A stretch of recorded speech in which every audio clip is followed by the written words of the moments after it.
کہا ہے رسول اللہ کے خاندان والوں میں مسکین ہوں، رات سے روٹی کھائی ہے، نہ صبح کھا سکا نہ دوپہر، کسی نے بتایا ہے کہ اس دروازے سے خالی کوئی نہیں جاتا۔ امام حسن نے پھر سارا لنگر اٹھایا اور پھر جا کے دے دیا۔ تیسرا دن پھر ہوا۔ مجھے لگتا ہے کہ جب افطار کا ٹائم آیا ہوگا نا تو یہ خود ہی سارے دروازے پہ دیکھتے ہوں گے، یہ کوئی آیا نہیں لینے والا ابھی تک۔ لگتا ہے کہ نظریں دروازے پہ تھیں۔ عین افطار کے وقت 3 روٹیاں جب جاؤں کی پک کے آئی تو ایک بھکاری نے صدا دی، کہنے لگا میں قیدی ہوں، آج ہی قید سے رہائی ملی ہے، پہلے دن کسی کے دروازے پہ صدا ملی ہے، دی ہے روٹی ملے گی۔ امام حسن وہ کھانا دے کے واپس لوٹے، کھجور اور پانی سے افطار ہوا، اور جیسے ہی مسجد نبوی میں تینوں باپ بیٹا نماز پڑھنے گئے تو مولا علی کہتے مجھے بتانا نہیں پڑا، رسول کریم نے میری طرف دیکھ کے فرمایا علی تیرا، فاطمہ کا، حسن اور حسین کا 3 دن والا عمل خدا کو بھی بڑا پسند آیا ہے اور محمد مصطفیٰ کو بھی بڑا پسند آیا، بڑا پسندیدہ عمل۔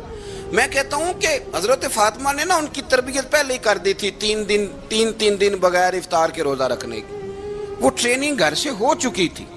اب میدان کربلا میں 3 دن بھوکا پیاسا رہنا ان کے لیے مشکل نہیں تھا۔ حضرت جناب سیدہ زینب بنت ابی رافع کہتی ہیں کہ سیدہ فاطمہ الزہرا نا ایک دن اپنے دونوں شہزادوں کو لے کے، جب حضور کی طبیعت مبارک بظاہر علیل تھی جس میں حضور کا وصال ہوا، دونوں شہزادے لے کے سیدہ فاطمہ نبی کریم کی بارگاہ میں گئی، کہنے لگی یا رسول اللہ میرے بچوں کو کچھ دیجئے سیدہ پاک۔ تو حضور اٹھ کے بیٹھ گئے، اس کندھے سے امام حسن کو لگایا اور اس سے امام حسین کو لگایا اور فرمایا فاطمہ یہ جو میرا حسن ہے نا اس کو میں اپنی ہیبت اور سرداری دیتا ہوں، اور فرمایا یہ جو میرا حسین ہے نا حسین کو میں اپنی جرت اور سخاوت دیتا ہوں، میرا حسین جرت مند ہوگا اور سخی ہوگا۔ داتا گانج بخش علی حجویری، امام الاولیاء، سید الاصفیاء، داتا صاحب کشف المعجوب میں فرماتے ہیں ایک دن نا امام حسین کے پاس ایک شخص آیا بڑی دور سے کچھ مانگنے کا، حضور کچھ دیجئے۔ وہ شخص کہتا ہے کہ میرا ظرف یہ تھا کہ 4-5 دینار ملیں گے، تو امام حسین فرمانے لگے تھوڑی دیر بیٹھ جا، رزق آ رہا ہے۔ تو امام حسین کو حکومت وقت کی طرف سے نا 5 تھیلیاں ملی، جس میں ایک تھیلی میں 500 اشرفیاں تھیں، 5 تھیلیاں آئیں، لیکن اس کو آنے میں نا ذرا دیر ہو گئی۔ وہ 5 تھیلیاں جب آئی نا تو امام حسین اس کی طرف 5 تھیلیاں بڑھا کے نا، ذرا دیکھنا میری طرف غور سے، 5 تھیلیاں بڑھا کے نا تو فرمانے لگے میاں جتنا تجھے انتظار کرایا نا اتنی ہم تیری حاجت پوری نہیں کر سکے، تو یہ نہ محسوس کرنا کہ حسین کے دروازے پہ بیٹھا بھی رہا ہوں تو ملا کیا ہے، یہ نہ محسوس کرنا۔ وہ شخص کہتا ہے جب میں نے وہ تھیلیاں کھولی اور پھر میری نظر امام حسین پہ پڑی تو میرے اندر سے آواز آئی اگر حسین ابن علی اتنے سخی ہیں تو محمد عربی کتنے سخی ہوں۔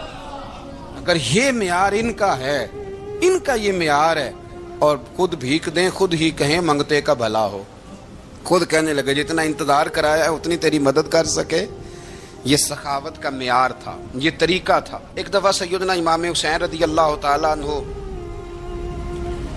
کے گھر کے اندر نا 5000 دینار آئے، مسجد میں تھے، آپ کو 5000 دینار ملے تو امام زین العابدین کہتے ہیں کہ مسجد سے لے کر گھر آنے تک امام حسین نے 5 کے 5000 اللہ کے رستے میں خیرات کر دی۔ فرماتے میں نے کہا ابا جی 5 دینار کی گھر میں ضرورت تھی، مالاں والے سخی نہیں ہوندے تے سخیاں کل مال نہیں ہوندا، ایتھے اوتھے دوویں جہانی سخی کنگال نہیں ہوندا۔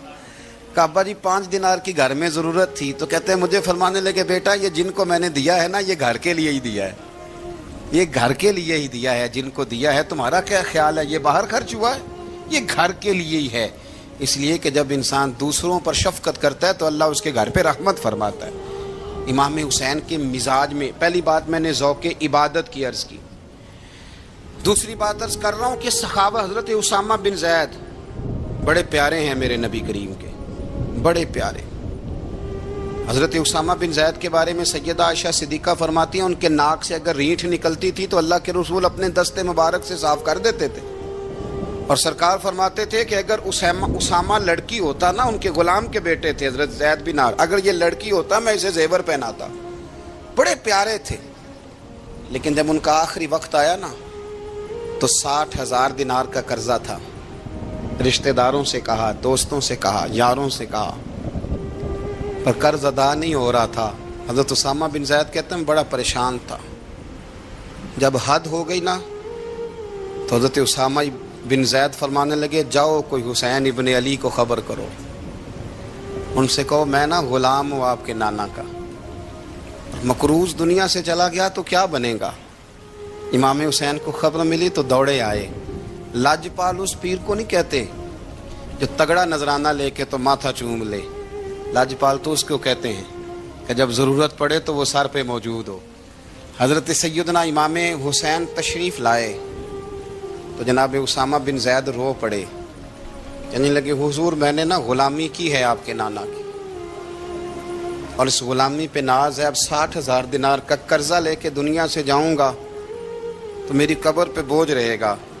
امام حسین خادم کو بھی کہہ سکتے تھے جاؤ گھر پیسے پڑے ہیں لے آؤ، امام حسین خود گئے، چادر اوڑھ کے تو اس کی اوٹ میں بکل میں 60,000 دینار چھپا کے لائے اور جناب اسامہ بن زید کے سامنے رکھ کے کہنے لگے اسامہ یار پیسے رات کو ہی آئے تھے، میں سوچ رہا تھا مجھے تو ضرورت نہیں، اللہ نے کس کا نصیب میرے گھر میں بھیج دیا ہے، مجھے تو حاجت ہی نہیں تھی، اب پتہ چلا پیسے تیرے تھے، اللہ نے حسین کی ڈیوٹی لگائی ہے کہ جا کے دے آ۔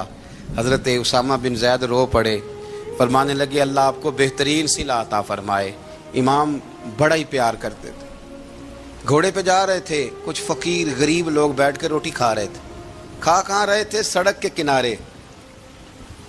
تو امام زین العابدین فرماتے ہیں کہ جب امام حسین گزرے تو انہوں نے آواز دی حضور دل کرتا ہے ہمارے ساتھ بیٹھ کے روٹی کھائیں۔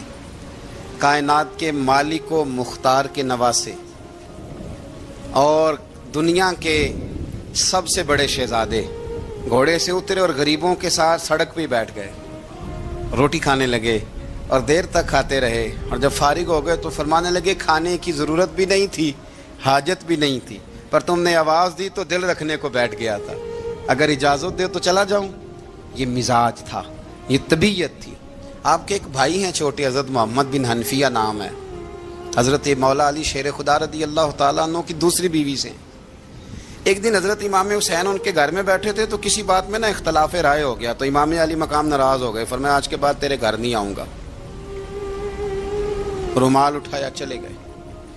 لوگوں نے حضرت محمد بن حنفیہ رضی اللہ تعالیٰ عنہ سے کہا حسین تو ناراض ہو گئے، کبھی نہیں آئیں گے۔ آپ فرمانے لگے بھائی تمہارا ہے کہ میرا؟ جی بھائی تو آپ کے ہیں۔ فرمایا اگر کہو تو چند منٹوں میں حسین واپس آئے۔ جناب ناراضگی ہو گئی ہے۔ فرمایا ناراضگی ہوئی ہے پر میں اس کے دل کی نرمی کو تو جانتا ہوں نا، اس کے مزاج کے اندر جو محبت ہے اس سے تو ابھی آئے۔ کہا جناب وہ کیسے؟ فرمانے لگے دیکھنا ذرا۔ تو امام حسین نے خط لکھا، حضرت محمد بن حنفیہ نے رکا لکھا، کہنے لگے حسین میرے باپ کا نام بھی علی ہے اور آپ کے باپ کا نام بھی علی ہے، پر ایک فضیلت ایسی ہے جس میں میں آپ کا مقابلہ نہیں کر سکتا، وہ یہ ہے کہ آپ سیدہ فاطمہ الزہرا کے لال ہیں، اب محمد مصطفیٰ علیہ السلام کے نواسے ہیں۔ کہنے لگے بھائی جان آپ نے نانا جان کی وہ حدیث تو سنی ہوگی کہ دو لوگ ناراض ہو جائیں تو جو صلح پہلے کرے جنت میں پہلے جائے گا۔ فرمانے لگے دل میرا کر رہا تھا کہ پہلے صلح کر لوں، لیکن پھر بڑے بھائی کو پشت کروں گا جنت میں جاتے ہوئے، یہ بھی تو بے ادبی ہے نا۔ اب خط میں نے لکھ دیا ہے، آپ کا جو ارادہ ہو۔ امام حسین نے خط پڑھا تو آنکھوں میں آنسو آ گئے، پھر سے رومال اٹھایا۔ بچے پوچھنے لگے کہاں جا رہے ہیں؟ کہا بھائی کے گھر جا رہا ہوں۔ کہا آپ تو ناراض تھے؟ فرمایا تھا ناراض پر ہے تو میرا بھائی نا، ہو گئی بات ختم۔ بڑی دل میں نرمی، طبیعت میں سوز، لہجے میں گداز۔ حضرت امیر معاویہ رضی اللہ تعالیٰ عنہ نے ایک شخص کو بھیجا مدینہ منورہ شام سے، تو اس نے کہا میں نے امام حسین سے ملنا ہے، تعارف کیا ہے؟ جناب امیر معاویہ فرمانے لگے مسجد نبوی میں جانا جس کے گرد لوگ سب سے زیادہ ادب سے بیٹھے ہوں اور جس کی باتیں سب سے زیادہ میٹھی ہوں اور جس کی نظریں سب سے زیادہ جھکی ہوں اور جس کے چہرے پر تمہیں سب سے زیادہ وقار نظر آئے وہی علی کے بیٹے حسین ہوں گے۔ جو سب سے زیادہ تمہیں وہاں ماحول کے اندر جو شخص نظر آئے پوچھنے کی ضرورت نہیں پڑے گی، وہ شخص کہتا میں مدینے آیا تو میں نے واقعی ایک شخص کو دیکھا